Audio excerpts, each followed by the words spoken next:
നമസ്കാരം. അമേരിക്ക എന്ന് പറയുന്ന രാജ്യത്തിൻ്റെ ഭൂമിശാസ്ത്രവും വളരെ സവിശേഷതകൾ നിറഞ്ഞതാണ്.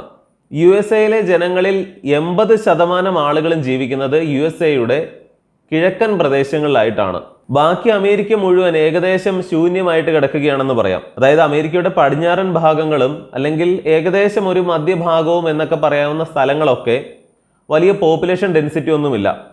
അമേരിക്കയുടെ ജനസംഖ്യയുടെ 20% മാത്രമാണ് ഈ പറയുന്ന പ്രദേശങ്ങളിൽ ആകെയുള്ളൂ. അതിൽ തന്നെ പകുതി ആളുകളും നമ്മുടെ കാലിഫോർണിയയുടെ തീരങ്ങൾ മുതൽ അതിനു മുകളിലേക്കുള്ള സ്റ്റേറ്റുകളുടെ തീരപ്രദേശങ്ങളിൽ, അതായത് ഏറ്റവും പടിഞ്ഞാറായിട്ടാണ്, തീരത്തോട് ചേർന്നിട്ടാണ് കൂടുതൽ ആളുകളും ജീവിക്കുന്നത്. ദുബായ് കടപ്പുറം വഴി കാലിഫോർണിയയിലേക്ക് പോകുന്ന ഉരുവൊക്കെ നമുക്ക് നല്ല പരിചയമാണ്. അപ്പോൾ അങ്ങനെ നോക്കിയാൽ അമേരിക്കയുടെ ഒരു മധ്യഭാഗം അല്ലെങ്കിൽ ഏറ്റവും പടിഞ്ഞാറുള്ള ഭാഗം കഴിഞ്ഞാൽ പിന്നീടുള്ള ആ ഒരു സെൻട്രൽ ഭാഗം മുഴുവൻ വെറുതെ കിടക്കുകയാണ്. വളരെ കുറച്ച് ജനങ്ങൾ മാത്രമേ ഉള്ളൂ. ഒരു 10% ഒക്കെ മാത്രമേ അവിടെ മുഴുവനായിട്ടുള്ളൂ. എന്തുകൊണ്ടാണെന്ന് ചോദിച്ചാൽ ഭൂമിശാസ്ത്രമാണ്. അതിനോടനുബന്ധിച്ച് വരുന്ന കാലാവസ്ഥയാണ് കാര്യം. നമ്മുടെ ഹിമാലയ പർവ്വത നിരകൾ എന്ന് പറയുന്നത് പോലെ അമേരിക്കയുടെ ഭൂമിയിലൂടെ റോക്കി മൗണ്ടൻസ് എന്ന് പറഞ്ഞ് വലിയൊരു പർവ്വത നിരയുണ്ട്. ഈ പർവ്വത നിരകൾ എന്ത് ചെയ്യും? പസഫിക് സമുദ്രത്തിൽ നിന്നും പടിഞ്ഞാറ് നിന്ന് വരുന്ന മഴമേഘങ്ങളെയൊക്കെ തടഞ്ഞു നിർത്തുന്നു. അതുകൊണ്ട് തന്നെ പടിഞ്ഞാറുള്ള കുറച്ച് ഭാഗങ്ങളിൽ അത്യാവശ്യം വലിയ കുഴപ്പമില്ലാത്ത ഒരു നല്ല കാലാവസ്ഥ ലഭിക്കുന്നുണ്ട്. ഉദാഹരണത്തിന് കേരളവും തമിഴ്നാടും എങ്ങനെയാണോ അങ്ങനെ തന്നെ. രാമക്കൽമേട് എന്ന് പറയുന്ന ഒരു സ്ഥലത്ത് നിങ്ങൾ പോവുകയാണെങ്കിൽ ഈ കാറ്റാടിപ്പാടങ്ങളും ഒക്കെ ഉള്ള വലിയ വിൻഡ് ടർബൈനുകളും ഒക്കെ കാണാൻ കഴിയുന്ന ഒരു സ്ഥലമാണ്. കേരള തമിഴ്നാട് അതിർത്തിയാണ്. അവിടെ ചെന്നാൽ നമുക്ക് മനസ്സിലാവും കേരളത്തിൻ്റെ പ്രദേശങ്ങൾ മുഴുവൻ വലിയ പർവ്വതങ്ങളാണെങ്കിൽ പിന്നീട് തമിഴ്നാടെന്ന് പറഞ്ഞാൽ നിരത്തി വെച്ചിരിക്കുന്നത് പോലെ സമതല പ്രദേശങ്ങളാണ്. രാമക്കൽമേട് ഏഷ്യയിൽ തന്നെ ഏറ്റവും നന്നായിട്ട് കാറ്റ് വീശുന്ന സ്ഥലങ്ങളിൽ ഒന്നാണ്. അവിടെ ചെന്നാൽ നമുക്ക് മനസ്സിലാവും ഈ മേഘങ്ങളെയൊക്കെ ഈ പർവ്വതങ്ങൾ എങ്ങനെയാണ് ഹോൾഡ് ചെയ്ത് വെക്കുന്നത് എന്ന്. കേരളം പച്ചപ്പായിട്ട് കിടക്കുമ്പോൾ അപ്പുറം എങ്ങനെയാണ് വരണ്ട പ്രദേശങ്ങളായിട്ട് കിടക്കുന്നതെന്ന് നമുക്ക് മനസ്സിലാവും.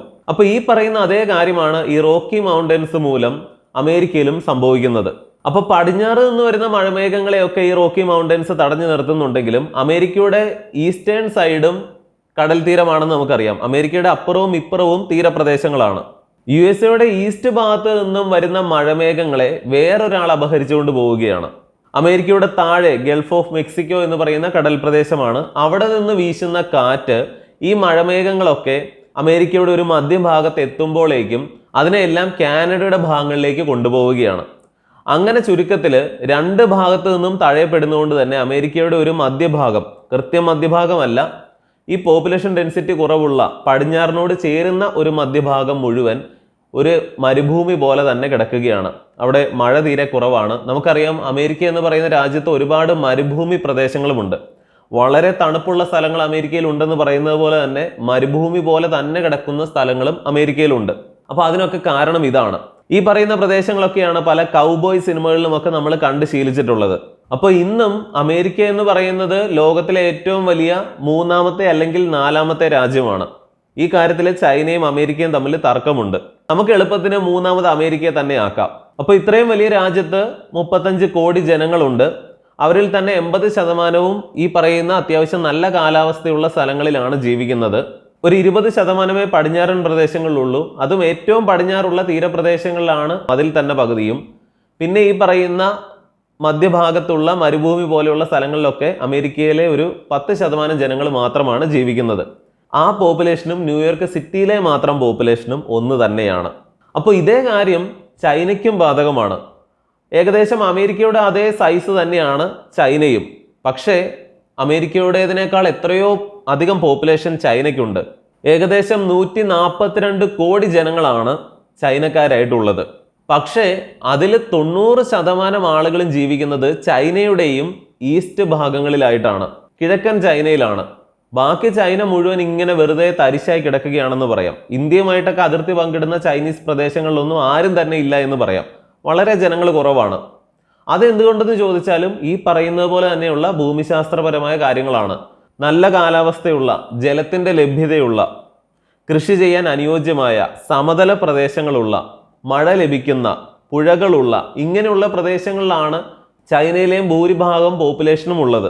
അപ്പോൾ ഇനി നമ്മൾ ഇന്ത്യയുടെ കാര്യം പറയുകയാണെങ്കിൽ ഇന്ത്യ ലോകത്തിലെ ഏറ്റവും വലിപ്പമുള്ള 7ാമത്തെ രാജ്യം മാത്രമാണ്. നമ്മളെക്കാൾ 3 മടങ്ങ് വലുതാണ് ചൈനയും അമേരിക്കയും ഒക്കെ. എന്നിട്ടും ലോകത്തിലെ ഏറ്റവും പോപ്പുലേഷൻ ഉള്ള രാജ്യമായിട്ട് ഇന്ത്യ നിൽക്കുകയാണ്.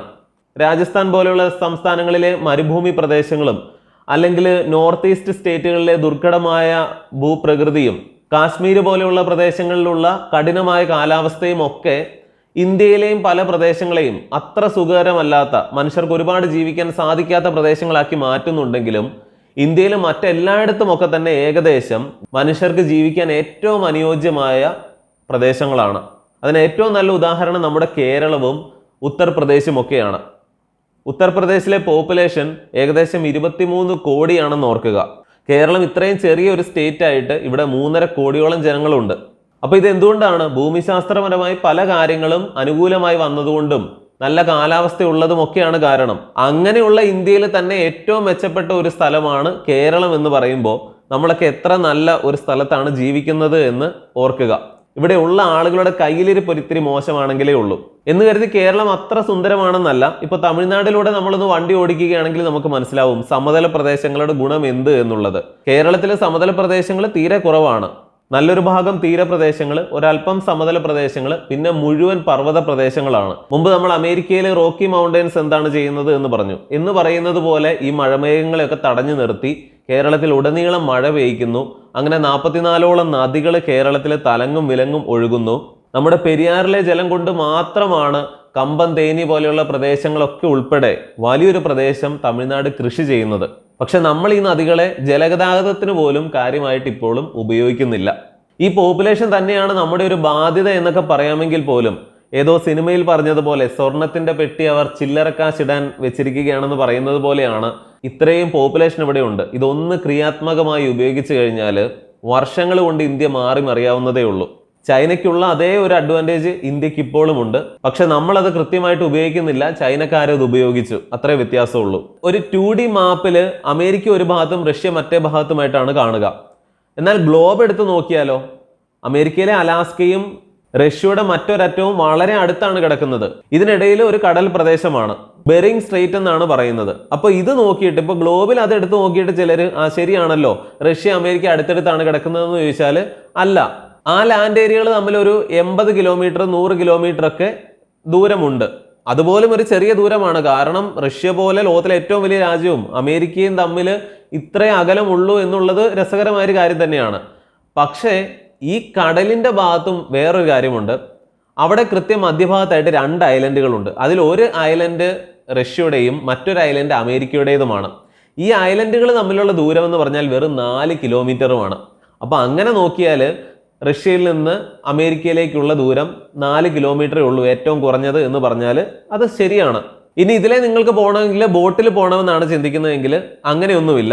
നിങ്ങൾക്ക് നടന്നു പോകാം. വിന്ററിന്റെ സമയത്ത് ഈ കടൽ പ്രദേശങ്ങൾ പോലും തണുത്ത ഐസായിട്ട് മാറും. അതായത് നിങ്ങൾക്ക് വെള്ളത്തിന് മുകളിലൂടെ അല്ലെങ്കിൽ ഈ ഐസിന് മുകളിലൂടെ നടന്നു പോകാം എന്ന് പറയാം.